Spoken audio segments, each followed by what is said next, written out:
Hello students, कैसे हैं आप लोग। आप सभी बच्चों को टेक्निकल क्लासेस के यूट्यूब चैनल पे स्वागत है। आज हम लोग बात करने जा रहे हैं fifth semester branch mechanical engineering के स्टूडेंट्स के लिए। उन लोगों को एक सब्जेक्ट पढ़ना है। उस सब्जेक्ट का नाम है रेफ्रिजरेशन एंड एयर कंडीशनिंग। बहुत ही इंपॉर्टेंट सब्जेक्ट है ये। यह एक न्यूमेरिकल और थ्योरी का बढ़िया कॉम्बिनेशन वाला सब्जेक्ट है। कॉम्पिटिटिव एग्जाम में भी इस सब्जेक्ट का बहुत ही इंपॉर्टेंट रोल है। हालांकि जैसा कि आपको बताया गया कि यह एक इलेक्टिव पेपर में है, इलेक्टिव वन में है ना। लेकिन हालांकि अभी तक हमको ये बात भी नहीं समझ में आया कि ये इलेक्टिव पेपर में क्यों था। ये बहुत ही इंपॉर्टेंट सब्जेक्ट है। फिर से हम लोगों ने पिछले सेमेस्टर मतलब फोर्थ सेमेस्टर में हमने आप लोगों को एक सब्जेक्ट पढ़ाया था। एक था स्ट्रेंथ ऑफ मटेरियल और एक था थर्मल इंजीनियरिंग 2। इस सब्जेक्ट का रिलेशन थर्मल इंजीनियरिंग 2 से है। जिस तरीके से थर्मल इंजीनियरिंग 2 में हम लोगों ने थ्योरी भी देखा, और जब तक हम थ्योरी बढ़िया से नहीं समझ पाते, न्यूमेरिकल भी नहीं कर पाते, तो हमने दोनों कुछ को करा था बढ़िया से, है ना। उसी तरीके से इस सब्जेक्ट को भी हम लोग बहुत अच्छे तरीके से पढ़ेंगे।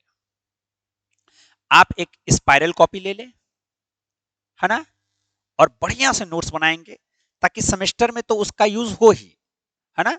आगे भी भविष्य में भी जब उसको खोलें आप, तो आपको सारी बातें समझ में आने। तो आपको नाम से ही समझ में आ रहा है कि इसमें दो चीज पढ़ना है। एक है रेफ्रिजरेशन और एक है एयर कंडीशनिंग। ये जो सब्जेक्ट है इसमें टोटल हम लोगों को 5 यूनिट पढ़ने हैं। इस 5 यूनिट में बच्चा पार्टी 4 यूनिट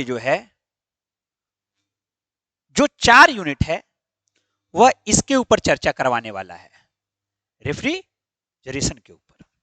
और एक यूनिट बच्चा पार्टी एयर कंडीशनिंग के ऊपर बात करेगा। क्लियर है। तो सबसे पहले देखते हैं कि जो सबसे पहला यूनिट है मेरे दोस्त, वह कौन सा यूनिट है ना। अच्छा, सिर्फ ध्यान से समझते रहेंगे। पहले यूनिट का नाम है इंट्रोडक्शन टू रेफ्रिजरेशन। मतलब रेफ्रिजरेशन का हमको इंट्रोडक्शन पढ़ना है। इसमें हमको पढ़ना क्या है कि रेफ्रिजरेशन होता क्या है। इसमें हमको जानना है रेफ्रिजरेटिंग इफेक्ट क्या होता है। इसमें यूनिट ऑफ रेफ्रिजरेशन चाहिए, जानना होगा। कोफिशिएंट ऑफ परफॉर्मेंस जानना होगा। टाइप ऑफ रेफ्रिजरेशन जानना होगा। बोलो क्लियर है। और आगे में कार्नोट रेफ्रिजरेटर साइकिल जानना होगा। Air refrigeration Bell Coleman cycle के बारे में पढ़ना है। तो मेरा दोस्त, सिंपल बात हम तुमसे एक समझाने की कोशिश करते हैं। अगर एक, सिर्फ समझिएगा, है ना, कॉन्फाइंड वॉल्यूम है। कौन सा वॉल्यूम देखना, कॉन्फाइंड, है ना। अब बच्चा लोग को दिक्कत क्या हो जाता है ना इसको समझने में।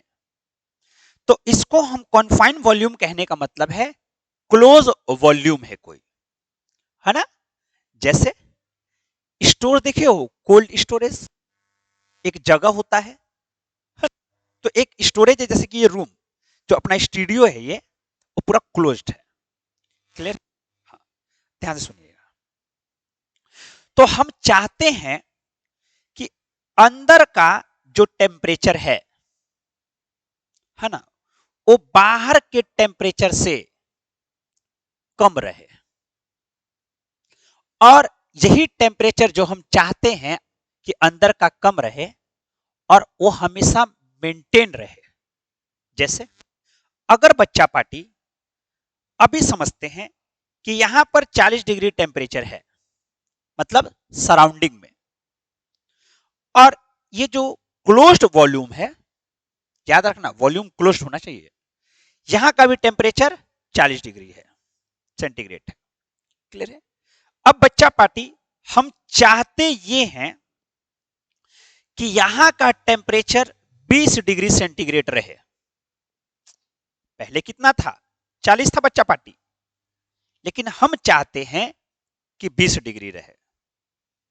क्लियर है? इससे पहले एक छोटा सा बात और, अपने को यह बात बताया गया होगा या हम लोग पहले से ही जानते हैं कि हीट जो है वो हायर टेम्परेचर से लोअर टेम्परेचर फ्लो करती है। मतलब 40 डिग्री सेंटीग्रेड 20 डिग्री वाले सेंटीग्रेड को हीट देगा, तो 20 डिग्री सेंटीग्रेड का टेम्परेचर बढ़ जाएगा। लेकिन हमको क्या चाहिए कि अंदर का टेम्परेचर कितना रहे? 20। अब भाई बाहर वाला तो हीट देने की कोशिश जरूर करेगा इसको, लेकिन फिर भी बच्चा पार्टी हम चाहते हैं कि अंदर का टेम्परेचर कितना डिग्री मेंटेन रहे? 20 डिग्री सेंटीग्रेड मेंटेन रहे। बोलो क्लियर है? तो ये अंदर का टेम्परेचर 20 डिग्री मेंटेन रहे, इसका मतलब पहले था 40 डिग्री, था कि नहीं? यहां से हमको क्या करना पड़ेगा? हीट को बाहर निकालना पड़ेगा, और हमको उतना हीट बाहर निकालना पड़ेगा ताकि अंदर का टेम्परेचर कितना डिग्री हो जाए? 20 डिग्री हो जाए। हीट निकालना पड़ेगा कि नहीं निकालना पड़ेगा? बिल्कुल, ताकि अंदर का टेम्परेचर कितना डिग्री हो जाए? 20 डिग्री सेंटीग्रेड हो जाए। तो हमको कितना हीट निकालना पड़ेगा ताकि अंदर का टेम्परेचर 20 डिग्री सेंटीग्रेड हो जाए? तो हमको जितना हीट निकालना पड़ेगा उस हीट को बोलेंगे रेफ्रिजरेटिंग इफेक्ट। हमको 20 डिग्री सेंटीग्रेड तक पहुंचाने के लिए और यही टेम्परेचर मेंटेन रखने के लिए हमको जितना हीट निकालना पड़ेगा उस हीट को क्या बोलेंगे? Refrigerating effect. और ये जो प्रोसेस है ताकि अंदर का टेम्परेचर, ध्यान से सुनना, प्रोसेस ताकि अंदर का टेम्परेचर सराउंडिंग के टेम्परेचर से कम रहे, इस प्रोसेस को हम लोग बोलते हैं रेफ्रिजरेशन। क्लियर है बच्चा लोग? यही है हम लोगों को इस रेफ्रिजरेशन में पढ़ना। बात अच्छे से समझ में आ रही होगी कि इसमें हम लोगों को पढ़ना क्या क्या है। क्लियर है? अच्छा अच्छा, तो रेफ्रिजरेशन समझ में आया भाई कि रेफ्रिजरेटिंग इफेक्ट क्या होगा, रेफ्रिजरेशन क्या होगा। अब एगो बात सोच के देखना कि अगर हमको, ये बात तो पहले से क्लियर है कि 40 से 20 करना है टेम्परेचर, तो ये तो खुद भी हो जाता है ना? अरे हीट यहां से यहां हीट 40 डिग्री है, यहां पर 20 डिग्री सेंटीग्रेड है, तो यहां हीट होगा। लेकिन क्या यहां से यहां हीट फ्लो करने के लिए क्या हमको इसके ऊपर कुछ काम करना होगा? तबे ना यहां से हीट बाहर जाएगा। अरे जब तक हम काम करेंगे नहीं तब तक हीट यहां से बाहर जाएगा कैसे? तो ये काम जो भी करता है, जो भी डिवाइस करता है, उस डिवाइस को हम लोग बोलते हैं रेफ्रिजरेटर। तीन बातें, अंदर के टेम्परेचर को बाहर के टेम्परेचर से कम करना और वही टेम्परेचर मेंटेन रखना, ये जो प्रोसेस है इस प्रोसेस को बोलते हैं रेफ्रिजरेशन।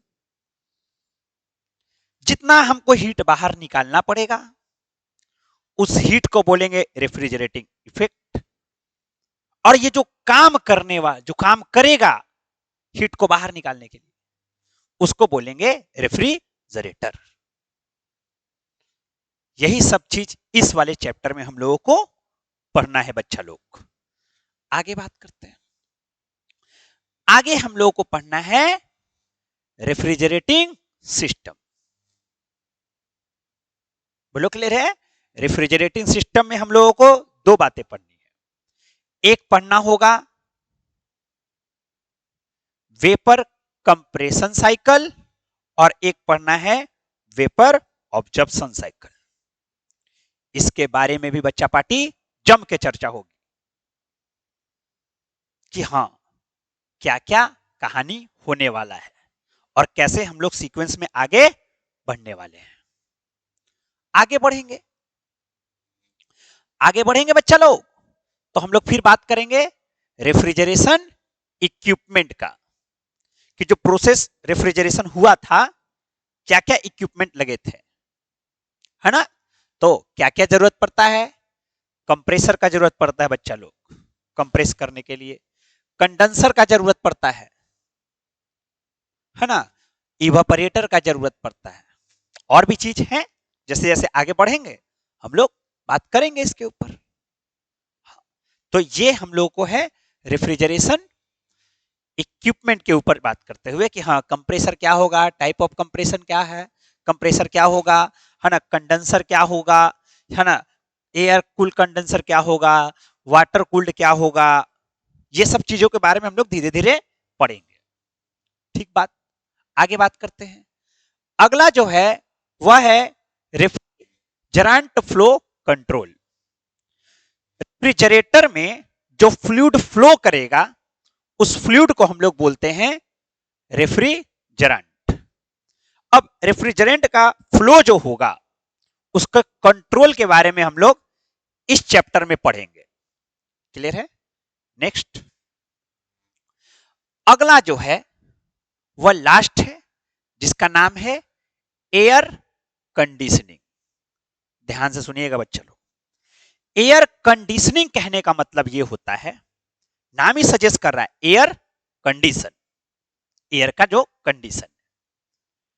अगर मान लो कि ठंडा का मौसम है तो हमको गर्म हवा चाहिए, अगर गर्मी का मौसम है तो हमको ठंडा हवा चाहिए।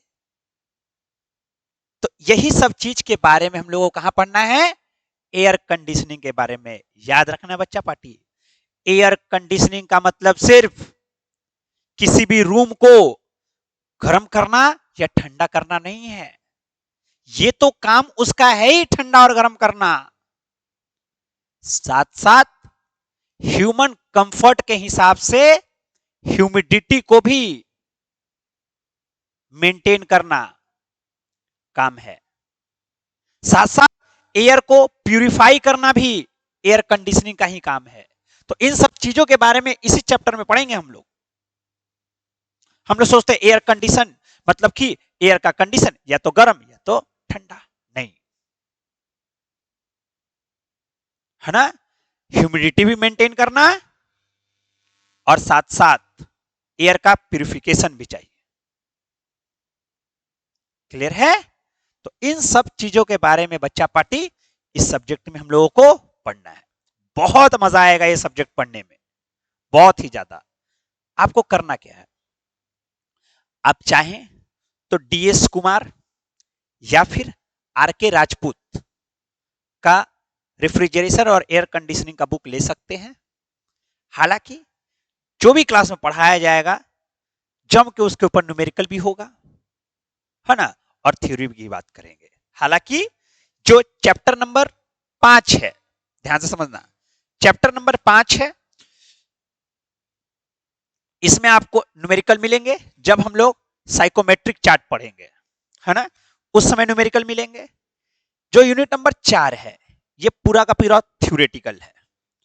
जो यूनिट नंबर 3 है ये भी पूरा का पूरा थ्योरेटिकल है। लेकिन जो यूनिट नंबर 2 है ये फुल्ली न्यूमेरिकल है, खूब मजा आएगा, है ना। अच्छा, वैसी तरह से रेफ्रिजरेशन ये भी एक न्यूमेरिकल वाला टॉपिक है, इंट्रोडक्शन। तो आपको कुल मिला जुला करके 3 न्यूमेरिकल वाले टॉपिक्स पढ़ने यूनिट और 2 थ्योरेटिकल पढ़ने हैं। तो अच्छा से पढ़ेंगे। हाँ, हम अभी बोल रहे हैं आपको क्लास 100% बढ़िया मिलेगा, है ना। आप अपने दोस्तों को जरूर बताएं क्लासेस के बारे में, है ना, ताकि वो लोग भी ज्वाइन कर सके। और मेरा आपसे हमेशा की तरह इस बार भी है कि पूरी कोशिश करी जाएगी, है ना, कि आपका टेस्ट भी लिया जाए बढ़िया से, है ना। पिछले बार भी हमने करा था ये काम, थर्ड सेमेस्टर में भी करा था, तो फिर एक बार हम ट्राई करेंगे, रिवाइज भी कराने की बातें होंगी। क्लियर है? तो आप वीडियो को अच्छा लगे तो जरूर लाइक करिएगा दोस्त। Thank you very much.